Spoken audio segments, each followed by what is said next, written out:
Hello, হ্যাঁ কিরকম চলছে কাজ?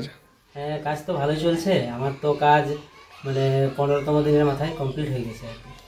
পুরো কাজ কমপ্লিট হ্যাঁ, আপনার? পুরো 100% কাজই কমপ্লিট হয়ে গেছে। কবে থেকে শুরু হয়েছিল? এটা আমাদের এসআইআর কাজ শুরু হয়েছে আমাদের রাজ্য সহ মোট 12টা রাজ্য তথা কেন্দ্রশাসিত অঞ্চলে 4 নভেম্বর থেকে শুরু হয়েছে, 4 ডিসেম্বর পর্যন্ত চলবে। তো 4 নভেম্বর থেকে শুরু হয়েছে আমার বুথেও কাজ, এবং আমার কাজ সম্পন্ন হয়েছে 18 নভেম্বর 2025 তারিখে। মানে মোট কদিন লেগেছে আপনার? আমার মোট 15 দিনের মধ্যে আমার সমস্ত ভোটারের ফর্ম পূরণ, ফর্ম জমা, ডিজিটাইজেশন সব কিছু সম্পন্ন হয়ে গেছে। আমি প্রথমত মানে কোনো ভোটারকেই ব্ল্যাঙ্ক ফর্ম দিইনি আর কি। আমি প্রথমত যে ফর্মের আমাদের এই যে দুটো অংশ রয়েছে ফর্মে, দুটো অংশের এখানে 2025 সালে ডাটা দিতে হচ্ছে, এখানে 2002 সালে ডাটা। যে সমস্ত ভোটার 2002-এর পরবর্তীকালে বিবাহ হয়ে মহিলারা আমাদের বুথে এসেছেন তাদেরগুলো বাদ দিয়ে বাকি আমার 80% ভোটারের এই অংশটা 2002 সালে যে তথ্য সেটা আমি ফিল আপ করেই দিয়েছিলাম আর কি। ফলে ভোটারদের উপরের অংশটা ফিল আপ করতে কোনো অসুবিধা হয়নি। এখানে শুধুমাত্র জন্ম তারিখ, আধার নম্বর, মোবাইল নম্বর, বাবার নাম, মায়ের নাম, স্বামী বা স্ত্রীর নাম বিবাহিতদের ক্ষেত্রে সেটা দিতে হয়েছে। ফলে তাদের ক্ষেত্রেও মানে ফর্ম ফিল আপ করতে কারোরই কোনো সমস্যা হয়নি, এবং আমি যারা ফর্ম ফিল আপ করতে পারেনি বা সক্ষম নয় তাদের ক্ষেত্রে ফর্ম ফিল আপ করেও দিয়েছি। তাছাড়াও আমাদের গ্রামে যারা শিক্ষিত ছেলেমেয়েরা আছে তারা অনেকেই ফর্ম ফিল আপে সাহায্যও করেছে। নমস্কার বন্ধুরা, যেখানে আমরা প্রতিনিয়ত শুনছি যে বিএলওরা কাজের চাপে অসুস্থ হয়ে পড়ছেন, আবার সুসাইড নোট লিখে আত্মহত্যা করছেন, কেননা তাদের ইলেকশন কমিশন এত কাজের চাপের মধ্যে রেখেছেন যে তারা সেই কাজ কোনো মতে সম্পূর্ণ করতে পারছেন না। মানসিকভাবে তারা খুবই দুর্বল হয়ে পড়ছেন এবং তাতে কেউ কেউ আত্মহত্যাও করছেন। কিন্তু এর মধ্যেও আপনারা শুনলেন ভিডিওতে এমন একজন বিএলও যিনি প্রত্যন্ত এলাকা থেকেও তিনি তার কাজ প্রায় 15 দিনের মাথায় শেষ করলেন, এবং কেমন করে শেষ করলেন সেটাও তার মুখেই আপনারা শুনলেন, এবং ওনার মুখেই শুনলেন আপনারা যে ফর্ম ফিলআপের যে কাজ, যেটা 2002-এর তথ্য, সেটা তিনি 80% ভোটারদের তিনি সেই ফর্ম নিজের হাতে ফিল আপ করে দিয়েছেন। এবার ভাবুন, এবং ডিজিটাইজেশনও তিনি করেছেন। সমস্ত রকম কাজ তিনি প্রায় 15 দিনের মাথায় কমপ্লিট করলেন। তো কি করে সম্ভব হলো এটা তো আপনারা ওনার মুখেই শুনলেন।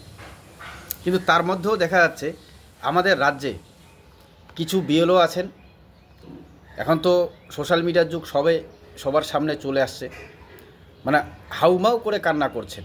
কেন? কাজের চাপ। কিছু বিএলও আত্মহত্যা করেছেন, সুসাইড নোট লিখে গেছেন।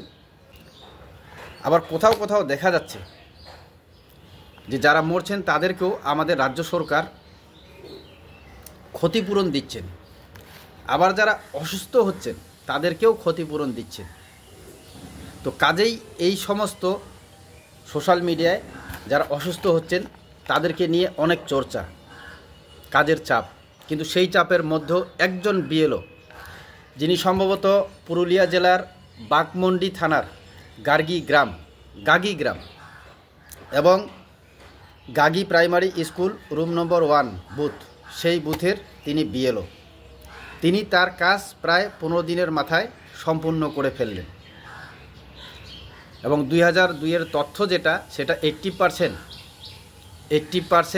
তালিকা তিনি নিজে ফর্ম ফিল আপ করে দিয়েছেন সাধারণ মানুষের জন্য, এবং এতে সাহায্য করেছেন গ্রামেরই কিছু শিক্ষিত যুবক যুবতী।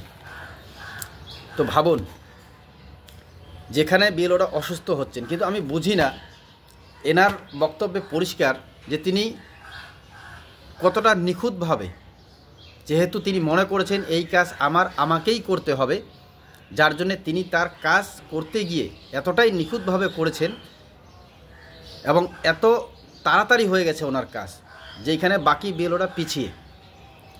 তো একটা বুথে কত ভোটার থাকতে পারে, যেটা আমরা অনুমান করতে পারি, কোথাও 1000 হতে পারে, কোথাও 700-800, আবার কোথাও 1200-র মতো হতে পারে। ধরে নিন যদি 1000ও হয়ে থাকে, তো সেখানে বাড়ির সংখ্যা কত হতে পারে? যদি অনুমান করা যায় সেটা 300 বা 320টার বেশি বাড়ি হবে না।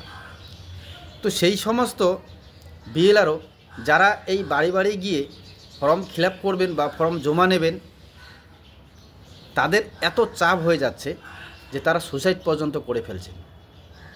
কি কারণ? কারণ এই যে বিএলও ইনি বলছেন এনার কাজ ইনি 15 দিনে শেষ করে ফেললেন, তাহলে কি করে সম্ভব হলো? তবে আমরা পাশের রাজ্য বিহার, সেখানেও কিন্তু এসআইআর হলো এবং আমরা সকলেই জানি যে সেখানে কিন্তু এসআইআরের জন্য বা বিএলওরা কাজের চাপের জন্য কেউ কিন্তু সেখানে আত্মহত্যার মতো ঘটনা শোনা যায়নি। তবে আমাদের রাজ্যে কেন এই ঘটনা, কি কারণ? আপনারা এই প্রতিবেদন দেখলেন এবং আপনাদেরও যদি কিছু বলার থাকে কমেন্ট বক্সে অবশ্যই বলবেন। সজাগ থাকবেন। ধন্যবাদ।